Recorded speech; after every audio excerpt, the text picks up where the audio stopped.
नमस्कार, DD news के विशेष सांकेतिक भाषा समाचार में आप सभी का स्वागत है।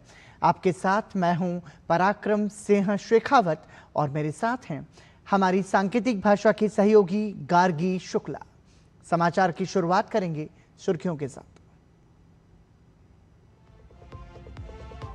प्रधानमंत्री नरेंद्र मोदी ने लौथल में लगभग 4,500 करोड़ रुपए की लागत से विकसित किए जा रहे राष्ट्रीय समुद्री विरासत परिसर का किया दौरा।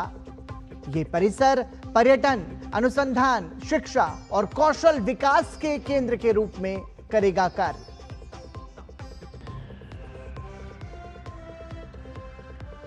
भावनगर में समुद्र से समृद्धि कार्यक्रम में शामिल हुए प्रधानमंत्री। 34,200 करोड़ रुपए से अधिक की परियोजनाओं का उद्घाटन और शिलान्यास। कहा, चिप से लेकर शिप तक सब भारत में ही बनाने होंगे।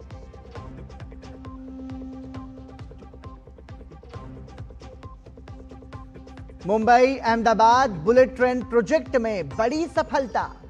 घनसोली और शिलफाटा के बीच लगभग 5 किलोमीटर लंबी समुद्री सुरंग का ब्रेक थ्रू। रेल मंत्री अश्विनी वैष्णव रहे मौजूद। कहा, विश्व स्तरीय इंजीनियरिंग से संभव हुआ चुनौतीपूर्ण कार्य। चमोली के आपदाग्रस्त नंदानगर पहुंचे मुख्यमंत्री पुष्कर सिंह धामी। आपदा प्रभावित क्षेत्र में चल रहे बचाव और राहत कार्यों का किया स्थलीय निरीक्षण। स्थानीय लोगों को हर संभव मदद का आश्वासन।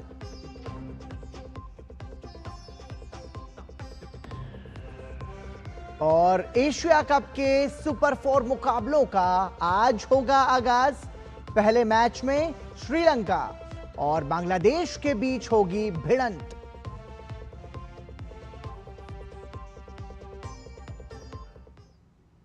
और सुर्खियों के बाद खबरों पर नजर विस्तार से। प्रधानमंत्री नरेंद्र मोदी ने लौथल में लगभग 4,500 करोड़ रुपए की लागत से विकसित किए जा रहे राष्ट्रीय समुद्री विरासत परिसर का दौरा किया और उसकी प्रगति की समीक्षा भी की। ये परिसर भारत की प्राचीन समुद्री परंपराओं का उत्सव मनाने और उन्हें सुरक्षित करने के साथ ही पर्यटन, अनुसंधान, शिक्षा और कौशल विकास के केंद्र के रूप में कार्य करेगा।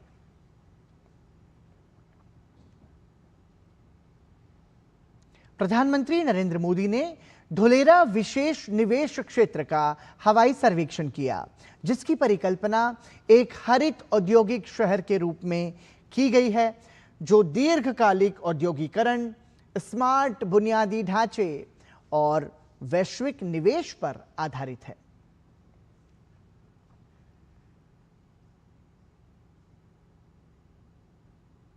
प्रधानमंत्री नरेंद्र मोदी ने गुजरात के दौरे पर भावनगर में समुद्र से समृद्धि कार्यक्रम में हिस्सा लिया और 34,200 करोड़ रुपए से अधिक की अनेक विकास परियोजनाओं का उद्घाटन और शिलान्यास किया। प्रधानमंत्री नरेंद्र मोदी ने इंदिरा डॉक पर मुंबई अंतर्राष्ट्रीय क्रूज टर्मिनल का उद्घाटन करने के साथ ही पारादीप बंदरगाह पर नए कंटेनर बर्थ और कांडला में एक बहुउद्देशीय कार्गो बर्थ और ग्रीन बायोमेथनॉल संयंत्र सहित पटना और वाराणसी में जहाज मरम्मत सुविधाओं की आधारशिला रखी। इस अवसर पर उन्होंने उपस्थित जनसमूहों को भी संबोधित किया और दूसरे देशों पर निर्भरता को सबसे बड़ा दुश्मन बताते हुए देशवासियों से इसे हराने का आह्वान किया। प्रधानमंत्री ने कहा कि 2047 में भारत को विकसित बनाने के अलावा कोई और विकल्प नहीं है। उन्होंने कहा कि 140 करोड़ देशवासियों का एक ही संकल्प होना चाहिए, चिप हो या शिप, हमें भारत में ही बनाने होंगे। भारत को अगर 2047 जब देश की आजादी के 100 साल होंगे, 2047 तक विकसित होना है, तो भारत को आत्मनिर्भर होना ही होगा। आत्मनिर्भर होने के अलावा भारत के पास कोई विकल्प नहीं है। 140 करोड़ देशवासियों का एक ही संकल्प होना चाहिए, चीप हो या शीप, हमें भारत में ही बनाने होंगे। प्रधानमंत्री नरेंद्र मोदी ने समुद्र से समृद्धि की परियोजनाओं पर एक प्रदर्शनी का अवलोकन किया। गुजरात दौरे के दौरान प्रधानमंत्री नरेंद्र मोदी ने भारत की मजबूत होती समुद्र शक्ति पर आधारित एक प्रदर्शनी का अवलोकन किया, जिसका नाम दिया गया समुद्र से समृद्धि। इसके माध्यम से समुद्री क्षेत्र में किए जा रहे भारत के विकास कार्यों की तस्वीर को बयां किया गया।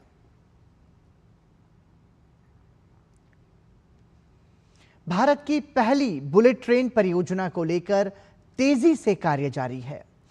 रेल मंत्री अश्विनी वैष्णव की मौजूदगी में Mumbai Ahmedabad high speed rail corridor के ठाणे के पास घनसोली और शिलफाटा के बीच 4.9 किलोमीटर लंबी सुरंग का ब्रेक थ्रू किया गया, जो एक बड़ी सफलता है। परियोजना से जुड़े सभी लोगों की मेहनत रंग ला रही है। हमारे संवाददाता शिशिर शलार ने परियोजना में शामिल लोगों से बातचीत की, जिन्होंने बताया कि कई चुनौतियों के बावजूद काम तेजी से चल रहा है। मुंबई अहमदाबाद बुलेट ट्रेन में अगर देखा जाए तेजी से काम इस वक्त चल रहा है। इस वक्त मैं एक टनल में हूं जो कि थाने जिले में है, जो कि आगे जाके मुंबई को जोड़ेगा। तकरीबन 5 किलोमीटर के इस टनल का ब्रेक थ्रू हो चुका है, जिसका मतलब ये ट्रेन जहां से अगर देखा जाए अंडरग्राउंड जाएगी, उसका जो हिस्सा है वो थाने जिले में है, जहां से तकरीबन 5 किलोमीटर तक का ब्रेक थ्रू हो चुका है। मेरे पीछे आप जो लोग देख रहे हैं, दरअसल ये वही लोग हैं जो दिन रात यहां पर काम करते हैं, और ये काफी इंपॉर्टेंट इसलिए भी माना जाता है कि ये एक अहम अगर देखा जाए माइलस्टोन रहा है इस पूरे प्रोजेक्ट में। आप जो सामने देख रहे हैं, दरअसल ये वो ब्रेक थ्रू पॉइंट है जहां दोनों छोर से जो है ये टनल मिलता है, जिसका आज जो है ब्रेक थ्रू किया गया, एक ब्लास्ट यहां पर किया गया और इस टनल को जो क्लियर किया गया। ये टनल आगे बना जाएगा और उसके बाद मुंबई में पहुंचने के लिए तकरीबन 21 किलोमीटर अगर देखा जाए ये अंडरग्राउंड ट्रेन होगी, जिसमें 7-7.5 किलोमीटर जो होगा वो अंडर द सी लेवल भी होगा। ऐसे में कई सारे चैलेंजेस जो है इस पूरे प्रोजेक्ट में बनाने के लिए। इस वक्त हमारे साथ कुछ लोग हैं, उनसे जानेंगे कितना डिफिकल्ट होता है ऐसी कंडीशंस में काम करना। चैलेंजिंग है सब कुछ, तो उसमें बहुत चैलेंजेस लेके काम करना पड़ता है। जहां तक बात करें टेक्नोलॉजी की, आपके पास जिस प्रकार से हम देख रहे हैं कि नई टेक्नोलॉजी जो मिल रही है, जिसके साथ उपयोग हम सभी कर रहे हैं, कितना फायदा उसका हो रहा है जिस प्रकार से जो टनल काम करने टनलिंग के लिए काम करने के लिए? यस सर, अभी हम लोग जापान टेक्नोलॉजी यूज कर रहे हैं। ये इंडिया फर्स्ट बुलेट ट्रेन है, जिसका हमारे फाइनेंशियली और technically they supported a lot India, because of the national relation between the Japan and India, we are using the technology. जाहिर सी बात है, आने वाले समय में इस जिस प्रकार से मेहनत इन सभी लोगों ने ली है, जिस प्रकार की टेक्नोलॉजी का इस्तेमाल किया, इसका उपयोग भारतीयों को होगा। शीर्षलार, डीडी न्यूज, मुंबई। उत्तराखंड के चमोली जिले के नंदानगर में 17 सितंबर को बादल फटने की त्रासदी के बाद आज तीसरे दिन मुख्यमंत्री पुष्कर सिंह धामी ने आपदा प्रभावित क्षेत्र में चल रहे बचाव और राहत कार्यों का स्थलीय निरीक्षण किया। इस दौरान आपदा प्रभावित स्थानीय निवासियों ने आपदा के बाद उन्हें आ रही चुनौतियों से अवगत कराया। मुख्यमंत्री धामी ने भी स्थानीय लोगों को राज्य सरकार की ओर से हर संभव सहायता का आश्वासन दिया। राष्ट्रीय सुरक्षा सलाहकार अजीत डोभाल ने दिल्ली में कनाडा की राष्ट्रीय सुरक्षा और खुफिया सलाहकार नथाली जी ड्रोइन से मुलाकात की।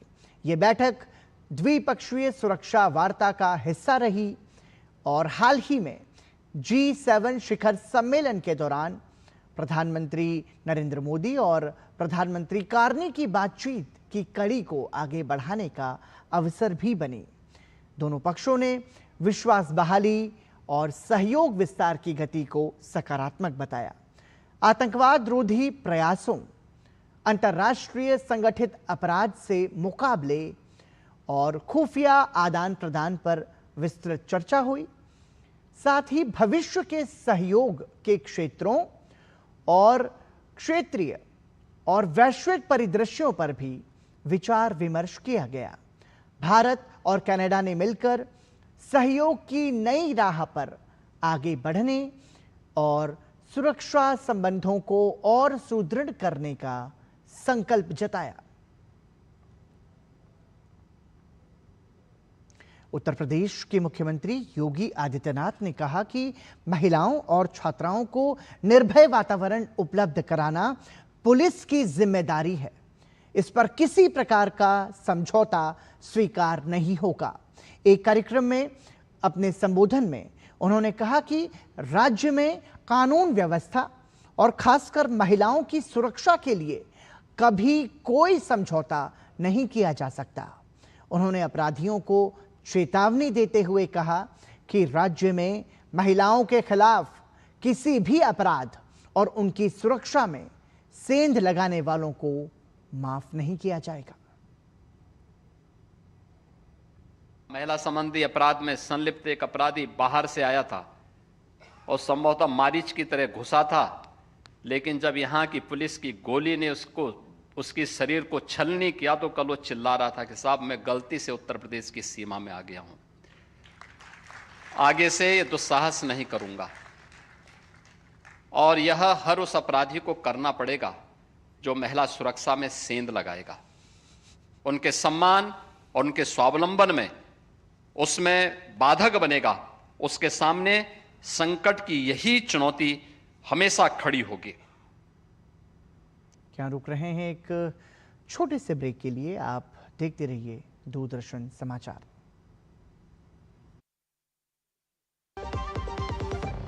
यार, उम्र के साथ मेडिकल बिल्स भी बढ़ रहे हैं। बिल्कुल, इसलिए हेल्थ इंश्योरेंस तो जरूरी है। पर भाई प्रीमियम बहुत कॉस्टली पड़ता है। अब नहीं, सरकार ने हेल्थ इंश्योरेंस को जीएसटी फ्री कर दिया है। वाह, मतलब मेरी अगले प्रीमियम पे 5,000 से ज्यादा की जीएसटी बचत।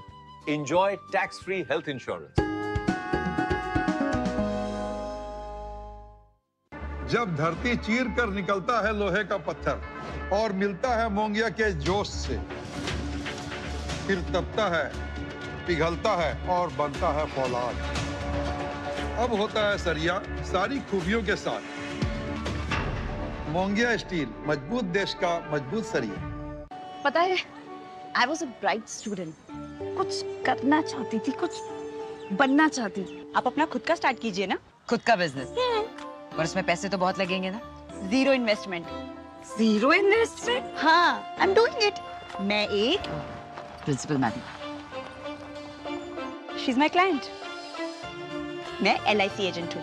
LIC एजेंट बनो, अब बड़ा सोचो। हमारी वेबसाइट पर जाएं या अपनी नजदीकी LIC शाखा से संपर्क करें। सेवा पखवाड़ा 2025 के अंतर्गत दिल्ली स्थित सफदरजंग अस्पताल में स्वस्थ नारी सशक्त परिवार अभियान के तहत निःशुल्क स्वास्थ्य जांच शिविर का आयोजन किया गया। इस शिविर में गर्भवती महिलाओं की जांच और परामर्श किए जा रहे हैं ताकि मातृत्व सुरक्षित हो और परिवार स्वस्थ रह सके। इन शिविरों में कैंसर, टीबी और हृदय संबंधी जैसी गंभीर बीमारियों का निःशुल्क उनकी जांच की जा रही है। ये पहल स्वस्थ माताओं और सशक्त भारत के निर्माण की दिशा में महत्वपूर्ण प्रयास है। भाजपा सांसद बांसुरी स्वराज ने इस निःशुल्क स्वास्थ्य जांच शिविर का उद्घाटन किया।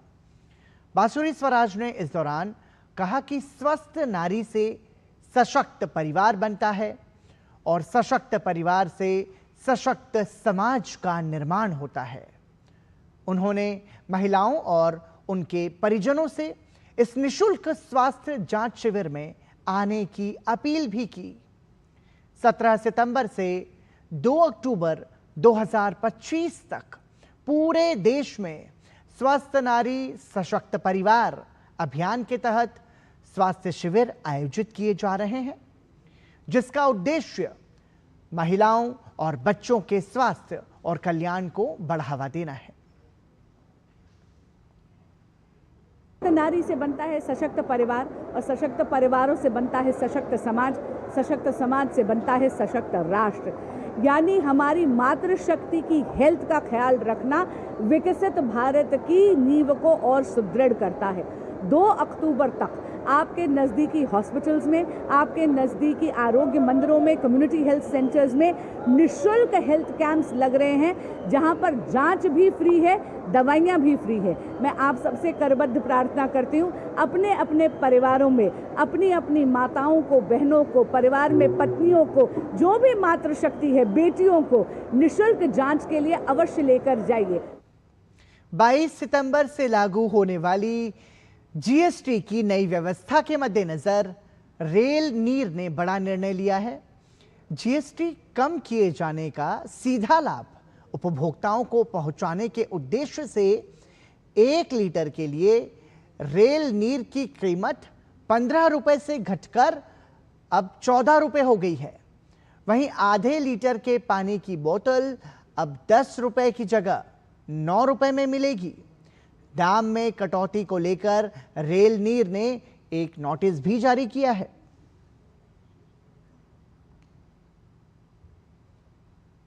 दिल्ली में 5 सितंबर से 22 सितंबर तक सरस आजीविका मेला 2025 चल रहा है। महिलाओं को केंद्र में रखकर इस मेले का आयोजन किया गया है, जिसका मुख्य उद्देश्य लखपति दीदी योजना की सफलता को सबके सामने प्रदर्शित करना है। लखपति दीदी योजना प्रधानमंत्री नरेंद्र मोदी ने महिलाओं के उत्थान के लिए शुरू की थी, जिसमें 2 करोड़ महिलाएं लखपति दीदी बन चुकी हैं।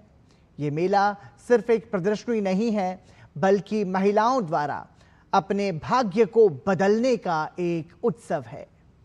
मेले में करीब 200 स्टॉल्स हैं, जहां महिलाओं के द्वारा बनाए गए उत्पाद और उन उत्पादों में महिलाओं के सशक्तिकरण की भावना दिखती है। केंद्रीय ग्रामीण विकास मंत्रालय द्वारा आयोजित विभिन्न योजनाओं में महिलाओं की भागीदारी मेले में दिखाई दे रही है। इस मेले के माध्यम से महिलाओं को बाजार में प्रतिस्पर्धा करने के लिए नए संसाधन मुहैया कराए जा रहे हैं। ये मेला ग्रामीण महिलाओं को अपने उत्पादों को बेचने के लिए एक मंच प्रदान करता है। इस मंच के माध्यम से ये महिलाएं न सिर्फ अपने लिए स्थायी रोजगार प्राप्त कर रही हैं, बल्कि वो सशक्तिकरण की कहानियां भी बुन रही हैं। जम्मू कश्मीर के राजौरी जिले में नियंत्रण रेखा यानी एलओसी से सटे गांवों तक पहुंचने के लिए प्रशासन ने एक विशेष अभियान शुरू किया है। आदि कर्मयोगी कार्यक्रम के तहत सरकारी अधिकारी इन दूर दराज के गांवों का दौरा कर रहे हैं। इस अभियान का मुख्य उद्देश्य लोगों को विभिन्न सरकारी योजनाओं के बारे में जागरूक करना और उनकी समस्याओं को सीधे सुनना है। डूंगी ब्लॉक के बीडीओ के मुताबिक लोगों की मांगों के आधार पर ही विकास का नया प्लान तैयार किया जा रहा है। उन्होंने बताया कि स्थानीय लोगों ने अधिकारियों के सामने बेहतर सड़कों और एक पशुपालन केंद्र की मांग प्रमुखता से रखी है। ये कार्यक्रम 15 सितंबर को शुरू हुआ था और 30 सितंबर तक जारी रहेगा। ब्लॉक डूंगी में 8 विलेज आए हैं और सभी में ये चल रहा, लोगों का बहुत अच्छा कॉपरेशन मिल रहा है। लेकिन ये हमारे कर्मचारी जो हैं वहाँ पे अच्छे तरीके से जा रहे हैं लोगों के बीच और फीडबैक दे रहे हैं। बीच में मैं खुद भी चेक कर रहा हूँ, तो जहाँ मैं जाता हूँ मैं तो यही इनको समझाया है कि कोई कहीं भी जाना है आपने बैठ के बात करनी है और उस भाषा में बात करनी है जिस भाषा को वो समझते हैं लोग। प्रधानमंत्री नरेंद्र मोदी के 75वें जन्मदिन के अवसर को सेवा पखवाड़ा अभियान के रूप में मनाया जा रहा है। इस अभियान के अंतर्गत बदायूं के उझानी स्थित ADX सिने कॉम्प्लेक्स में प्रधानमंत्री के जीवन पर आधारित प्रेरणादायी लघु फिल्म दिखाई गई, जिसे केंद्रीय राज्य मंत्री BL वर्मा समेत बड़ी संख्या में प्रबुद्धजनों और पार्टी के जनप्रतिनिधियों ने बड़े उत्साह के साथ देखा और प्रधानमंत्री नरेंद्र मोदी के जीवन से प्रेरणा ली। BL वर्मा ने कहा कि आज का भारत किसी से डरने वाला भारत नहीं है। आज दुनिया के विकसित देश भारत की तरफ देखते हैं। भारत की GDP इतनी जल्दी इतनी ऊंचाई पर कैसे पहुंच गई, ये शोध का विषय बन गया है। और साथ ही उन्होंने सभी से स्वदेशी को अपनाने की अपील की। आज का भारत किसी से डरने वाला भारत नहीं है, किसी परमाणु धमकी में भी आने वाला भारत नहीं है। और आज दुनिया के देश, वो देश विकसित भारत की ओर निगाह उठाकर देखते हैं। तो ये शोध का विषय बन गया है कि इतनी जल्दी भारत कैसे GDP इस तरह से रफ्तार के साथ बढ़ रही है, भारत कहां से कहां पहुंच रहा है।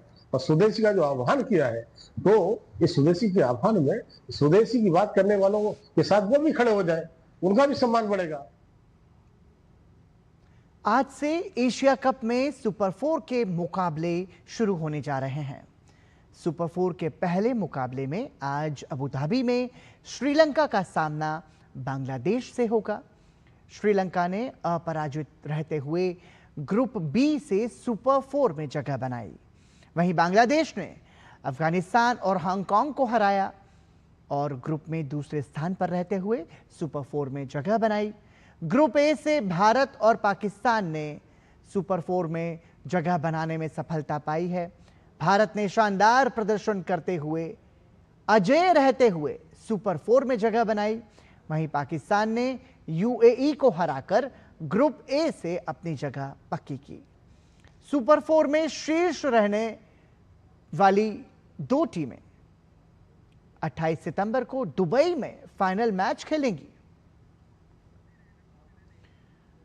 तो आपको बता दें कि पहले मुकाबले में श्रीलंका का आज सामना होगा। एशिया कप में सुपर 4 की आज से शुरुआत होने जा रही है। पहले मुकाबले में श्रीलंका का सामना बांग्लादेश से होगा। इस पूरे मैच में भारत अब तक अजेय बढ़त बनाए हुए हैं और शीर्ष पर लगातार विराजमान है। आज पहले मुकाबले में श्रीलंका का सामना बांग्लादेश से होगा। यह मैच अबू धाबी में खेला जाएगा।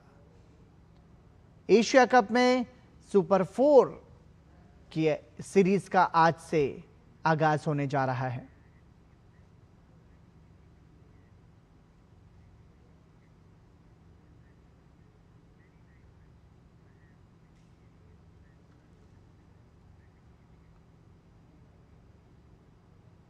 प्रधानमंत्री नरेंद्र मोदी ने गुजरात के लौथल में मैरीटाइम पर समुद्री सीमा सुरक्षा पर आधारित एक महत्वपूर्ण बैठक की है।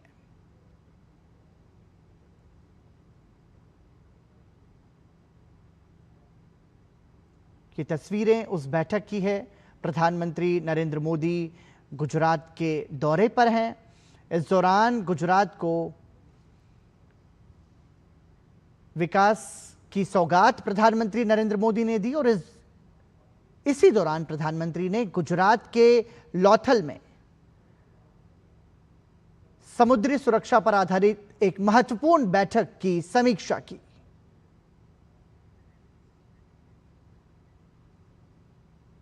गुजरात के लौथल में यह बैठक हुई। राष्ट्रीय समुद्री विरासत परिसर पर प्रधानमंत्री नरेंद्र मोदी ने बैठक की है।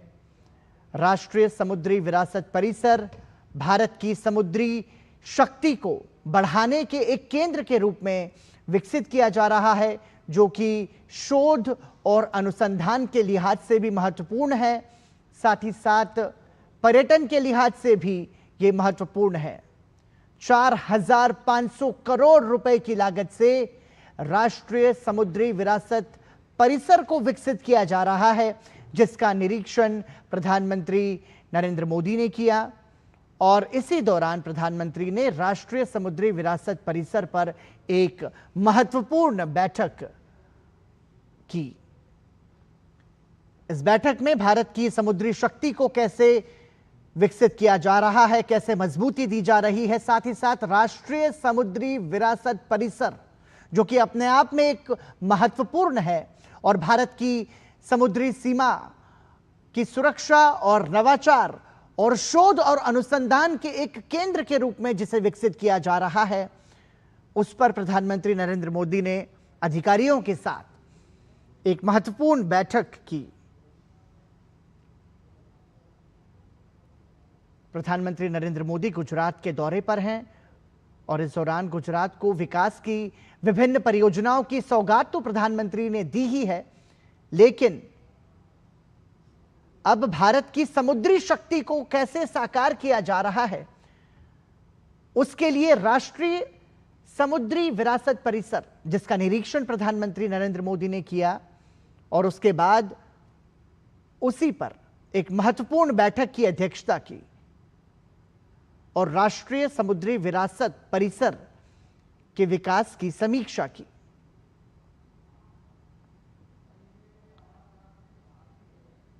राष्ट्रीय समुद्री विरासत परिसर अपने आप में एक महत्वपूर्ण केंद्र है, नवाचार का महत्वपूर्ण केंद्र बनेगा, समुद्री सीमा की शोध का, सुरक्षा का और अनुसंधान का, साथ ही साथ कौशल विकास केंद्र के रूप में भी इसे विकसित किया जा रहा है। आपको बता दें कि 4,500 करोड़ रुपए की लागत से राष्ट्रीय समुद्री विरासत परिसर का निर्माण किया जा रहा है, जिसका निरीक्षण प्रधानमंत्री नरेंद्र मोदी ने किया।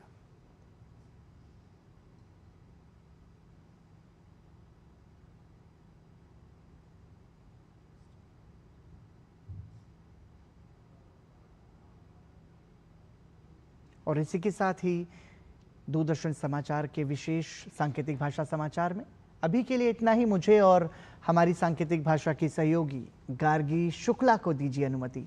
नमस्कार।